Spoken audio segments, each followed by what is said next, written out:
ஒரு கேவலமான அரசாங்கம் என்பதற்கு இதுவே உதாரணம். ஒரு நாட்டில் சட்ட ஒழுங்கு பேணி காக்க வேண்டும். சட்ட ஒழுங்கு சிறப்பா இருந்தா தான் மக்கள் பாதுகாப்பா இருக்க முடியும்.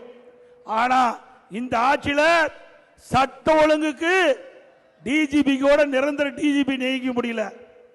ஒரு டிஜிபிக்கு ஓய்வு பெற வேண்டும் என்றால் அந்த ஓய்வு பெறுவதற்கு 3 மாதத்துக்கு முன்பாகவே அதில் யாரெல்லாம் தகுதியான டிஜிபி பட்டியல மத்திய யூபிஎஸ்சிக்கு அனுப்பி அந்த யூபிஎஸ்சி அதில் 3 பேர் தகுதியானவர்களை தேர்ந்தெடுக்கப்பட்டு மாநில அரசுக்கு அனுப்பி அதில் ஒருவரை மாநில அரசாங்கம் டிஜிபியை நியமிக்கணும்.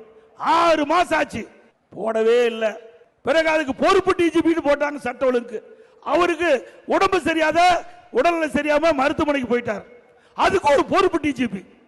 இப்படிப்பட்ட திறமையில்லாத அரசாங்கம் தேவையா? ஏங்க சட்ட ஒழுங்கு பாதுகாக்கக்கூடிய நிரந்தர டிஜிபி நியமிக்க முடியாத கையிலாகாத முதலமைச்சர் இன்றைய முதலமைச்சர் ஸ்டாலின் அவர்கள். சட்டமன்றத்தில் பேசின பதில் இல்ல, பல பொதுக்கூட்டத்தில் பேசின இதுவரைக்கும் முழுமையான பதில் இல்ல. ஆக நிர்வாக திறமையற்ற அரசாங்கம் என்பதற்கு இதுவும் ஒரு சான்று.